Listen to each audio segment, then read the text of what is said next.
So I am a recovering narcissist. And man, I was quite the narcissist, let me tell you.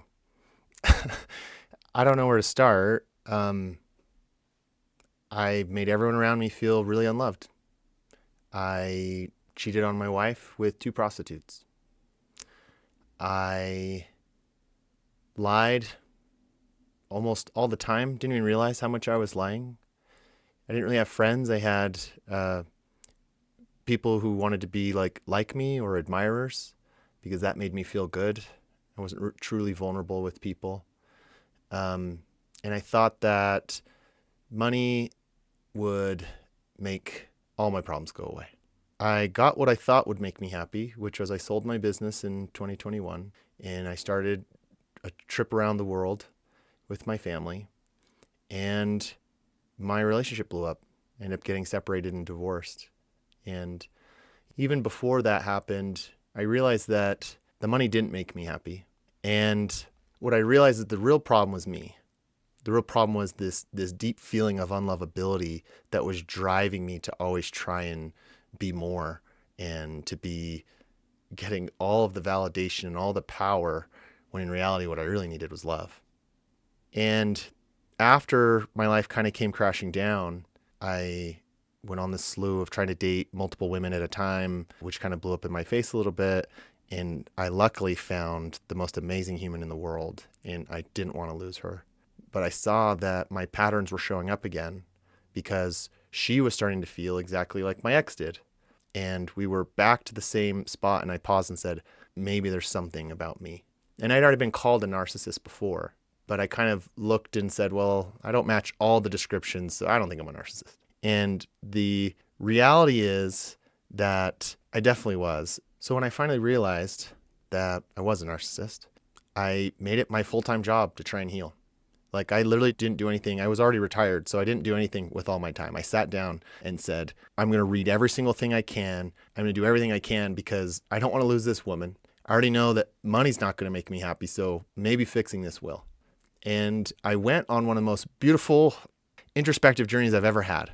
Like, healing my narcissism has been the most wonderful thing I've ever done. It's also been the most painful thing I've ever done. And what I realized is what there was online, the story about narcissism is so wrong. I realized that there's no resources for people. And so I decided to just try and do it myself. I started documenting my journey here on the internet, and then I had people start reaching out to me needing help. So I created a free support group. I believe it's the largest group of self-aware healing narcissists on the internet right now. And I also created a course and 90-day program where I can take clients through and actually show them how to experience healing. And what I want to share with you today is everything you need to be able to do your healing. If you think you have narcissistic tendencies or you know that you're a narcissist, I want this to be a free guide so that you can do it all. So in this, I'm going to explain, is it possible that narcissists can heal? I'm going to explain why you're a narcissist to begin with. And I'm going to go over what works and how to heal it. I'll talk about what doesn't work when you're trying to heal your narcissism. And I'll also talk about some really key things to make you successful in this journey. When I was trying to do my healing, I worked with therapists and I read a lot of books, but the hard part was that it felt like it was someone who had never swum before was giving advice on swimming. Yeah, kick your feet and make sure you tuck your belly. It just felt like they didn't quite understand what it was really like. And so as I created my course, the large feedback that I'm getting from my clients is, wow, this is so transformational. You actually know how to do it, and you are cutting through the bullshit and getting me to exactly what I need. In fact, here's some exact quotes from people who have been through my course and through my one-on-one program. Jordan, you helped me save my life, man, in so many ways, genuinely. Every man should take this program. Every married man I know would benefit, not just the sessions, but even the homework alone. What you created isn't just healing narcissism, it's building the kind of man that the world needs. Here's another client. I'm finally starting to forgive myself after 16 years. I never thought I would get there. I finally feel like I don't have to lie to survive. And then here's a client who is actually a therapist. They said, this whole coaching program you've developed is just so good. It's profoundly healing. It cuts through all of the nonsense and gives me the exact things that I need. It's not too much and it's not too little. I could not do this without you. The concepts I'm going to cover in this video are extremely useful, and I promise they'll help you if you put them into practice. And I feel that it's my duty to make them free to the world. So this is the exact same content that I go over in my paid course and in my one-on-one coaching. And I hope that you find it as useful as many other narcissists have as well. So let's dive in. So let me cover a question that I know many of us have at the beginning of this journey, which is, can narcissists actually heal? Is this possible? Because when I go on the internet, it all says is that it's impossible. And I had the same fear as well when I started on the journey. Remember, I was calling a whole bunch of therapists trying to find the right one to work with. And every single one of them was like, don't listen to the internet. I don't know why that has taken off, why there's this running rhetoric that narcissists can't heal. They can definitely heal. It doesn't matter if it's a personality disorder or not. Healing is totally possible. And the more reading and more clinical work that I looked at, that was always the case. And so we have to actually ask the question, why is the internet saying the opposite? Well, I think that there's a few things happening. The first thing is, if you go to Google Trends and you search the word narcissist, you will see that there has been a big spike in the last 5 years. Essentially, this concept is, we're becoming more and more aware of it. They're like, oh my gosh, look, there's narcissists in the world. And it's probably not that it's growing. It's probably just that we're all figuring it out more. And at the beginning of anything that's new, people freak out. They villainize it. They say, whoa, what is this? I mean, this is what happened to witches in the 1800s. People freaked out and started burning them. This is probably a better analogy, is homosexuals in the 1950s, where it felt like there was none of them. And then all of a sudden here they were doing marches and don't let them touch your children. They're the worst. Disney, just made a movie where one of the main characters was homosexual. Like, the world has all of a sudden looked back and said, wow, these are actually just people. And we're not too far from that. You give it a few decades, the world's going to stop and realize, whoa, narcissists are just really hurt people with traumatized backgrounds that just actually need help and need love. And the world will change on this, but we're just kind of early in the process. I think the other reason that people say it's impossible to heal is because that supports the narrative that they're pushing on the internet. There's a handful of people on the internet who are trying to help the survivors of narcissistic abuse. And I think that's a very noble thing to do.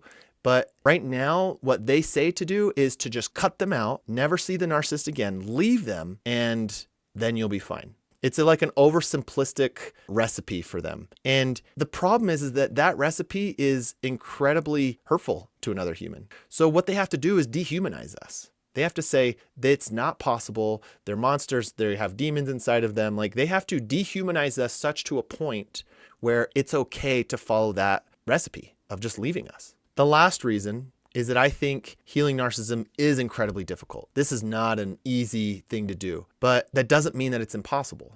I mean, 95% of people who try to lose weight 5 years later put the weight back on. That doesn't mean we go around saying fat people are unsavable. Forget about them, leave them. They can't do anything about it. No, that's insane. Narcissism is also extremely hard because it's not just enough to say, okay, cool, I'm a narcissist. I'm just going to go not do that anymore. I'm just going to fix it, because our wounds are so deep around this. Like, it is truly painful wounds that are keeping you from fixing your narcissism. It's not too different from someone who was abused at a young age sexually, and somewhere in their subconscious, they said, if I put on weight, then I won't get abused again. So it doesn't matter how many times they try and say, I'm just going to lose weight. Their body is screaming at them, no, if you do, you will get hurt. Keep it on, keep on the weight. That's what your body is doing when it comes to your narcissism. No, we're not safe to look away from ourselves and to help someone else. We're not safe to let their love in. We're not safe to trust. So we keep up this game of holding up masks, of not letting people in, and of being hyper independent and being dishonest. These all come from our wounds at the end of the day. It's not enough to just be aware of a need. We have to get to the root issues that are causing this to begin with. So what causes narcissism? So research shows us that 90% of narcissists are from the result of abuse and neglect. So abuse creates inside of a narcissist deeply rooted feelings of shame. We feel like we are unlovable.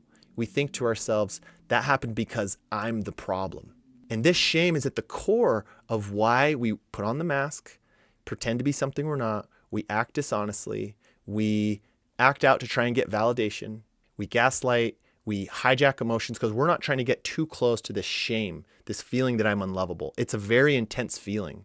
And as children, that feeling was so overwhelming that we had to create this kind of belief about ourselves that we're better than normal, better than human. And that's kind of where the narcissism began. The neglect part also is what's given us this sort of lack of love throughout our life. And that's what makes us seek out power and validation, because those are counterfeits to love. Those are things that make us feel warm and safe at night so that we feel like we can survive. It's like every other person out there has a fire burning inside of them. They have this feeling of self-esteem that they feel when they go to bed at night, they feel warm, they feel okay. We narcissists don't have that fire because of our background, always seeking ways to put that fire inside of ourselves to feel good. We have this itchiness when we don't have that. So we're looking for me, it was multiple women at a time making me feel good about myself. It was demanding sex from my partner to make me feel good about myself. It was making a ton of money, being on Forbes magazine, doing all these things to be so cool, because then I didn't have to actually sit with the fact that it was cold in there, that I didn't have a fire burning to make myself feel just okay with being me. So when you experience a lack of love, the other thing that we do is we block off our hearts. A lot of people say that narcissists don't have empathy, which is true, but we do have the capacity for empathy. It's not that we don't have empathy, it's that we have a blocked off heart. We blocked it off a long time ago. I mean, I get this visual of like me being in a prison and there's a doorway. Right outside the doorway is freedom. It's beautiful out there. There's kids playing. There's all these amazing things, but I can't get out that door. I'm chained in here. If that was the case, eventually I'd close the door. I say, I don't want to look at that. I don't want to see that all of that is possible. And that's what I think I did at a really young age. I blocked off my heart and said, love isn't real. You know, people don't really do that for each other. We're all out here just taking care of ourselves, and I'm just doing it better than most people do. So if we want to get at healing, if I had to really simplify healing our narcissism, it's fixing the shame and it's unblocking the heart and developing empathy. If we can do that, it allows us to learn how to love. It truly does rewire our nervous system to act differently. It gets rid of those old childhood patterns and we pick up a new pattern.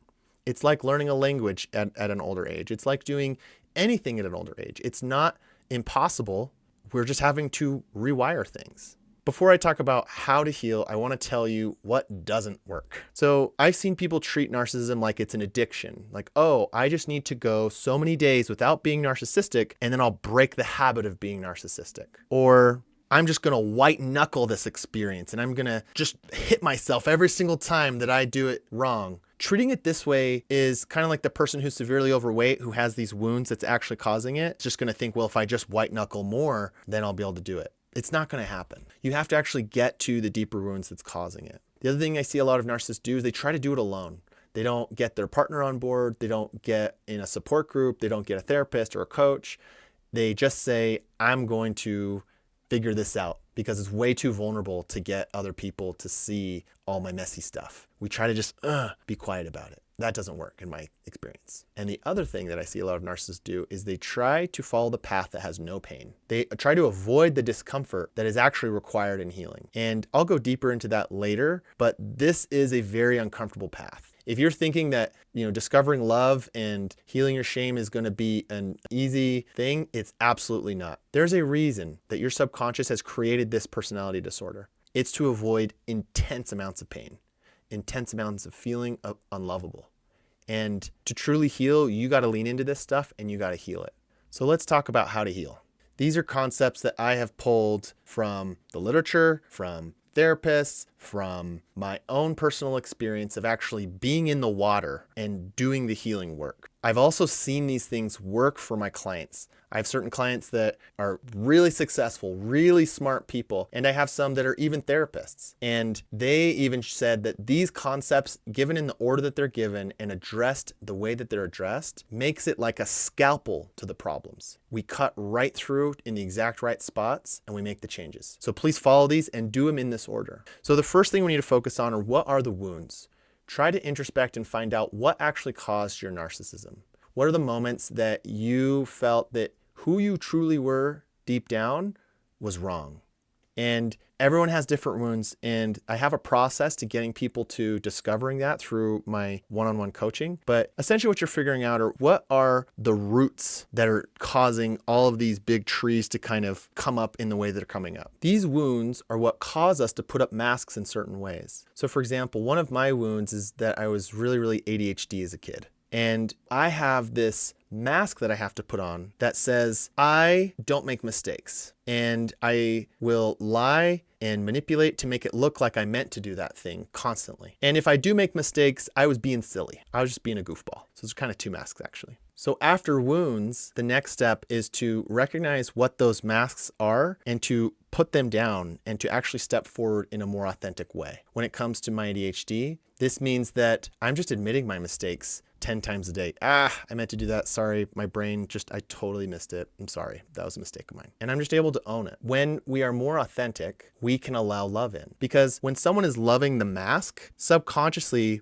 my body knows that I am not still lovable. When we are dishonest, we are usually doing it to support the mask. It's because we feel shame about who we really are and what we really did. And because people aren't loving me, they're loving this thing, this mask that I'm portraying myself to be. So authenticity is really key to eventually letting other people's love in, which is key to our healing as well. The next part is to focus on being honest. This is actually a part of authenticity in reality, because when we are dishonest, we are usually doing it to support the mask. It's because we feel shame about who we really are and what we really did.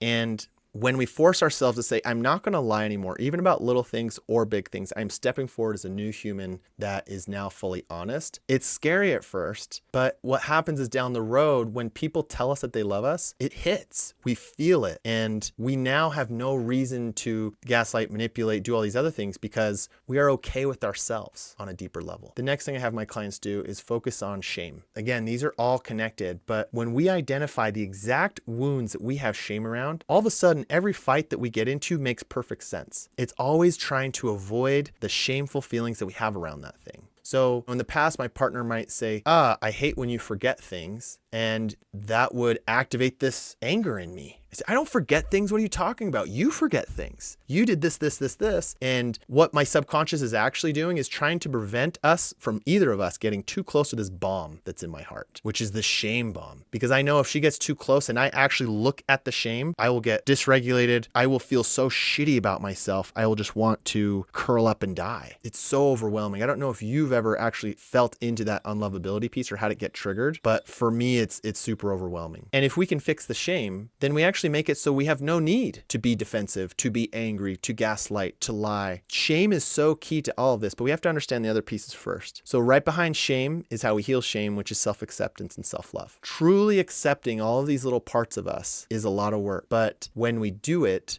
we reduce the need to do probably half of our narcissistic tendencies. They go away. The stuff that makes it really hard to be in a relationship with a narcissist. And that is actually quite hard to forgive yourself, to accept aspects of yourself that you've been running from and hiding behind a mask for decades. So I would kind of break this healing into two halves. First is fixing essentially the shameful aspects, and the other half is about opening our heart to experience love. Because on one side, being with a narcissist sucks because we are super defensive, angry, gaslighting, those aspects. The other reason it's hard to be with narcissists is because they don't see you. They don't love you. They don't remember anything about you. When they give you a gift, it's actually a gift that they probably would have liked, or they can't even remember anything about you. The truth is that we narcissists, like Narcissus, who was staring in the mirror until he died, we are overly focused on ourselves. We can't, on some level, allow ourselves to leave our reflection to go take care of somebody else. We first have to feel safe in ourselves, which is why the course material is the order that it is, because first we got to feel safe being ourselves, and then we can start to open up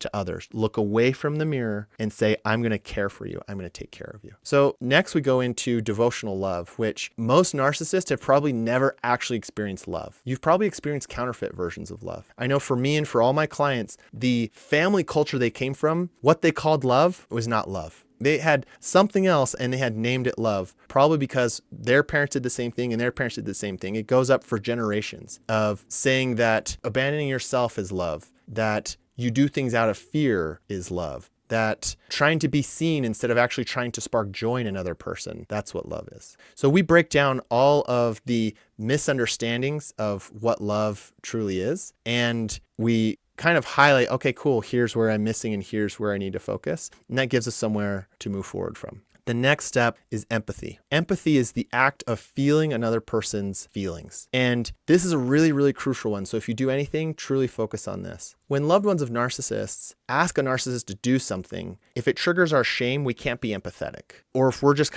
we have our heart blocked, then we're never going to remember what it is they want us to do. And this is a quirky thing about narcissists is like they always forget to pick up the treat for their partner, or they don't even remember what their partner's favorite treat is. And this all actually comes down to having a lack of empathy. Because we don't feel another person's emotions, because our heart is blocked off, we can't show up for them in the way that they want. It's like if I put my hand on a stove and I burn it as a young child, my brain, it wires shit in my brain and it says, do not put hand on stove, never again. And what happens is when our heart's blocked and someone's expressing their pain to us, oh, it hurt me so bad when you forgot to grab me the Sour Patch Kids. When my heart is blocked off to that, it's as if I'm putting my hand on the stove, but there's a glove there. And I'm like, yeah, oh, I'm sorry, babe. But the truth is I didn't feel pain. It didn't activate anything in my brain to say, don't do that again. Change, be different next time. When we truly feel another person's pain, we rewire our brain and then we show up different next time. We actually show up loving. We actually show up in a way that makes them feel better. So empathy is key and it allows us to truly love. The next thing that allows us to love is trust. Narcissists really struggle with trust. It's almost culturally in our family, and our wounds from our life tell us that we can't trust other people.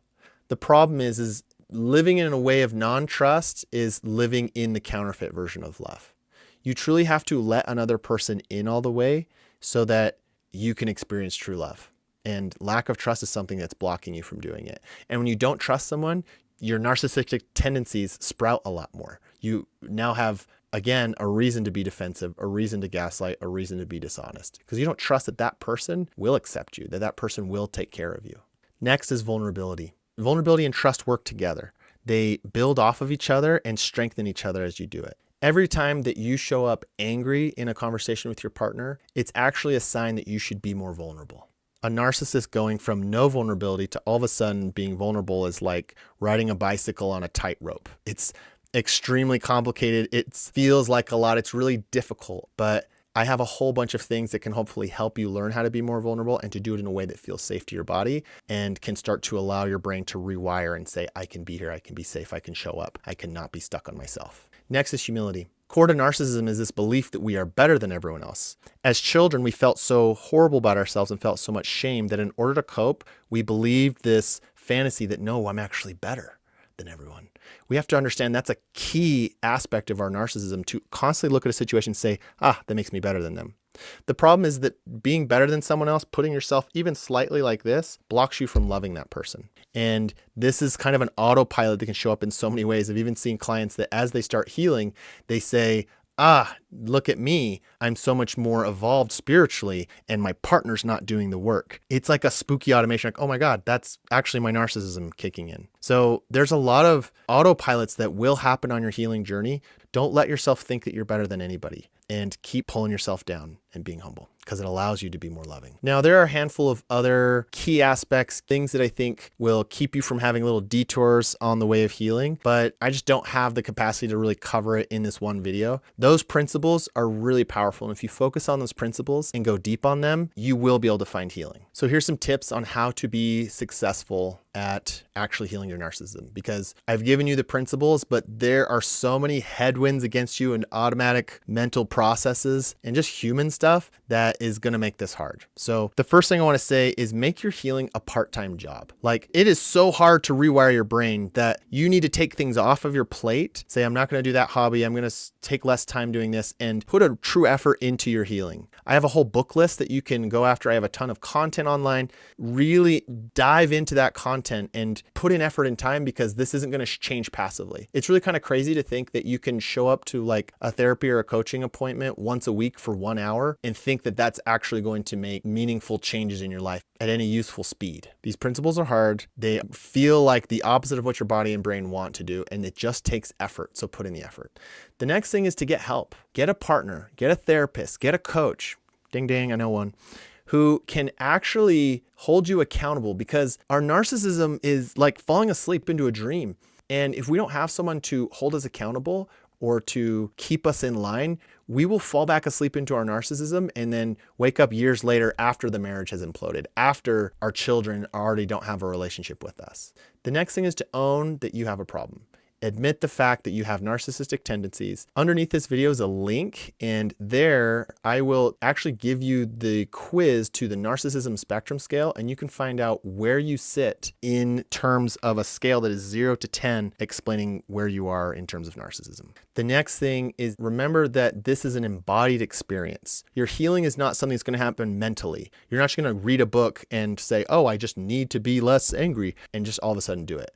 You actually have to have embodied exercises that pull you into your body to heal where those things happened. It's not a mental exercise. Healing is an embodied experience, and it's a painful experience. But when you push through that pain and you get through that, on the other side, you feel so much lighter. Just last week, I have a client who is a therapist, and this person told me that the homework from last week was so incredibly intense, but also so beautiful, that they came out the other side feeling lighter, feeling freer, and that for the first time, they actually had the bandwidth in their mind to care about their partner. It was like a weight had been lifted, and now what was left was love and the desire to be a better partner. And this was showing up in their life and just making it so much richer. So yes, it's painful, but on the other side of every one of these painful exercises that I'll have you do, you come out being a much better, lighter person. So that's it. I wanted to make this information available to you so that no matter what income you have, no matter what country you live in, you can piece this together and make it happen. So for free, I've got my content. I've also got my book list of the books that were really helpful to me that will help you take all these concepts even deeper. So the link below will get you access to that book list. And if you have all the time in the world, go for it. I'm excited for you, and I hope you can find your healing. Now, if you're sitting here saying, I can't raw dog this whole experience myself, I don't have all 100% time off like you did. I've got 1 hour, a few hours on the weekends, or a little bit of time and a little bit of time here and there. I can't be digging through all your content to try and make that happen. Then check out my course. I've got a course that really takes these concepts deeper. There's dozens of videos that walk you through exactly what I'm meaning when I'm talking about all of these concepts. It's really affordable. It will save you months of time, hours and hours of frustration, and loads of pain. So take the course from someone who's walked it and been there and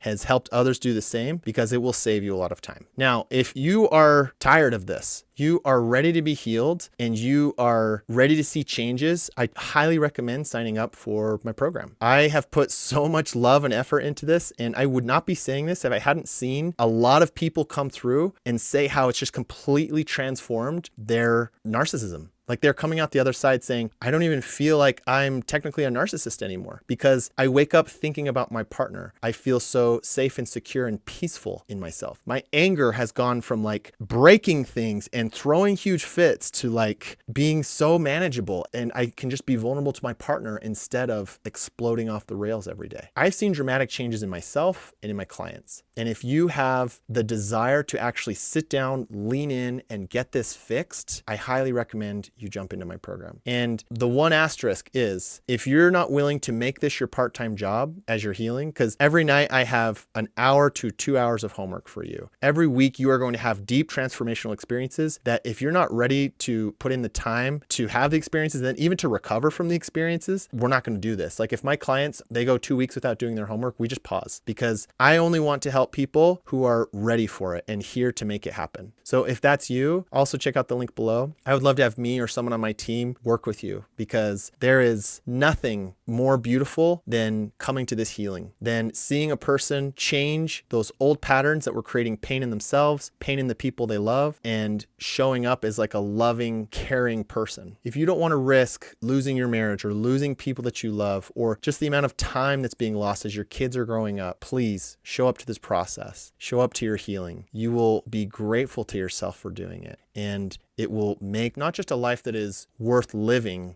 but a life that you are excited to live, that is full of peace and love and harmony and just beauty. So wherever you are on this journey, wherever you are on the narcissistic spectrum, wherever you are on the ability to put in effort to your healing, I wish you the best. I truly hope you can find healing, and I promise you that healing is possible. Good luck.